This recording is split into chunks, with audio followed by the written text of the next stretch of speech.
So this is when Democratic officials go on TV and yell at Arab Americans. Don't you know what's at stake? You owe the Democratic Party your vote. Well, the Democratic Party was in charge when their family members were killed, and we paid for it. So if Joe Biden paid for the bombs that killed your sister, do you think you really owe his party a vote? You mean to tell me Kamala Harris is losing yet again with another core demographic group she desperately needs to win? Color me so surprised. Folks, it turns out this time it is Arab American voters and Muslims, which are very key in the state of Michigan. And we've been covering extensively how Kamala is losing with men, white working class voters, union workers, even Hispanic voters, black men. The turnout is not nearly what it needs to be for Democrats to typically win. But TYT recently exposed, and by the way, they haven't been very happy with the way Kamala has been running her campaign lately, but the Young Turks, Cenk and Ana, recently ran this segment providing an update on that Arab vote that is very key for Democrats in order to win the state of Michigan. And it turns out the news for them is not very good. We'll share it with you in a second, but first, folks, do me a big favor. If you're watching this video and if you're enjoying the content, be sure to hit that like button and subscribe to the channel if you are new. Trust me, your subscription goes a long way in ensuring we can keep bringing you these videos. It is totally free, nothing on your end, but it is the #1 way you can support our work is just hitting that red button. And with that said, what exactly is going on with Muslim voters in Michigan per the latest updates here in the month of October? Well, hear for yourself. A new poll that specifically looks into the Arab American vote has some pretty shocking results, especially when you look at how the poll was represented in previous election cycles.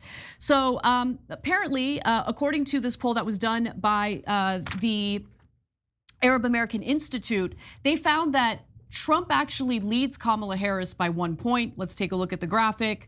Among those that they polled, 42% say that they plan to vote for Trump. 41% say that they plan to vote for Kamala Harris. But the numbers are actually worse when you specifically focus on likely voters, okay? Because when you look at likely voters, Trump leads Harris 46% to 42%. Only 79% of Democrats support Harris, while 89% of Republicans support Trump. And if you want to get a sense of how devastating this really is, well, in previous polls done by the same organization in partnership with Zogby, they found that the Democratic candidate typically beat the Republican candidate 2-1. And now Wow.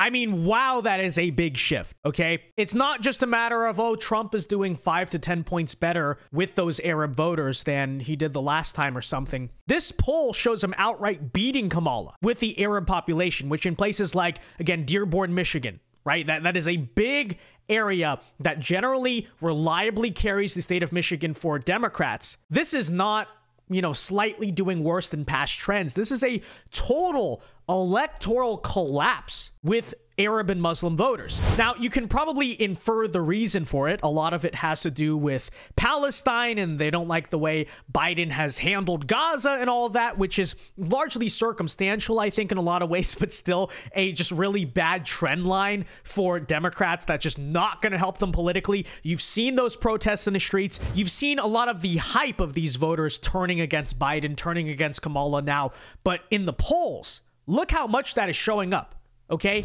And, you know, you could say, okay, but maybe this poll had a slight sampling bias. You know, maybe they got a little more, too many like right-wing leaning Arab people and not enough on the flip side. But in contrast there, okay, as you heard Ana say, back then it was 2-1, the ratio that Arab Americans supported Democrats. Trump is now outright beating Kamala in that polling margin. I'm sorry, even if that's a little bit off, that is still a catastrophic number if you're talking about that pivotal swing state of Michigan, which, by the way, taking a look at RCP averages, Trump just took the polling lead there. But that said, let's keep listening. they're losing. So this is when Democratic officials go on TV and yell at Arab Americans. Don't you know what's at stake? You owe the Democratic Party your vote. Well, the Democratic Party was in charge when their family members were killed, and we paid for it. So if Joe Biden paid for the bombs that killed your sister, do you think you really owe his party a vote? The level of obnoxiousness and entitlement in that is stunning. So I know that Trump is worse for Arab Americans than for Muslims. He's clarified it 1,000 times. He thought Muslims shouldn't even be allowed to enter the country. When he first ran, he proudly declared that there should be a total and complete ban on Muslims.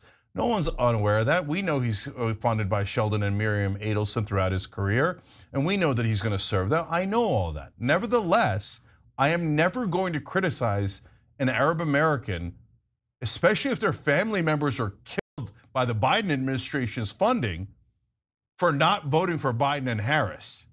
You'd have to be a special kind of monster to not understand that concept and blame them instead of your own actions. And by the way, you know what I think we're learning from this entire situation, looking at that poll, which again is just completely stunning, is that there was a lot of speculation over how real this Palestine issue was going to be for Democrats, right? Because you see the protests in the street, but you could say, well, college kids always protest. I mean, is it really going to make a big difference? Well, you saw in the 2020 Michigan primary, 100,000 uncommitted votes as a protest against Biden.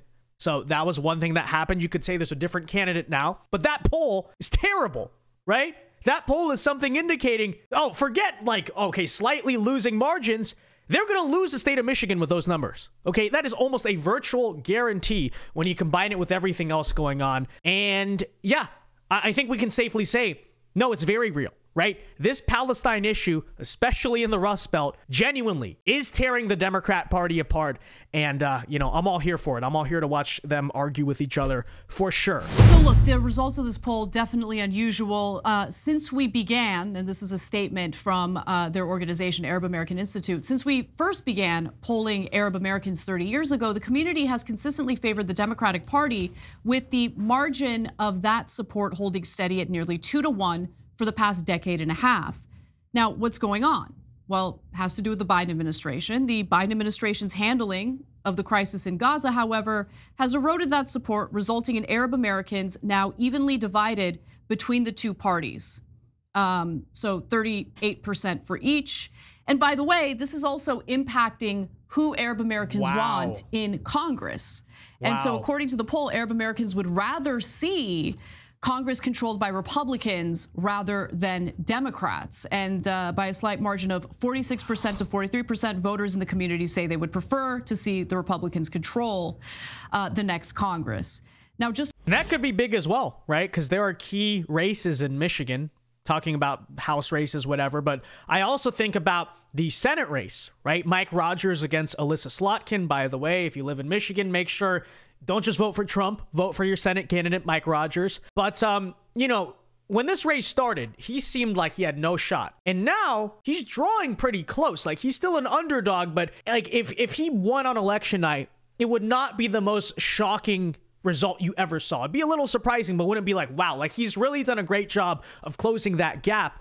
Again, we're talking about this Arab population, very important in Michigan. Maybe that's a reason too, right? This is not like a brief moment, it seems, where, oh, Trump became kind of popular. No, they're even favoring the Republican candidates for Congress. That's shocking for sure. Over 8 out of every 10 Arab Americans, 81% to be exact, view Gaza as important in determining their vote.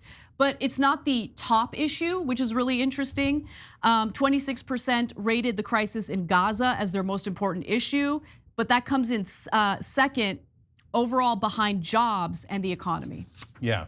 So, look, Mike Johnson, the Speaker of the House, which I think could be a feasible thing too. Right? I think a lot of that Arab community, especially in Dearborn in Michigan, probably are small business owners, right? So they felt the impact of inflation, the struggling economy the past couple of years. So there's probably already a degree of popular discontent there, in the same way in the Southwest. There's this popular discontent with Biden and Harris. But that Gaza issue is like, wow, like that just puts it over the top. Slight frustrations, minor complaints. I don't want to call them minor, but complaints turn into fury, turn into outrage.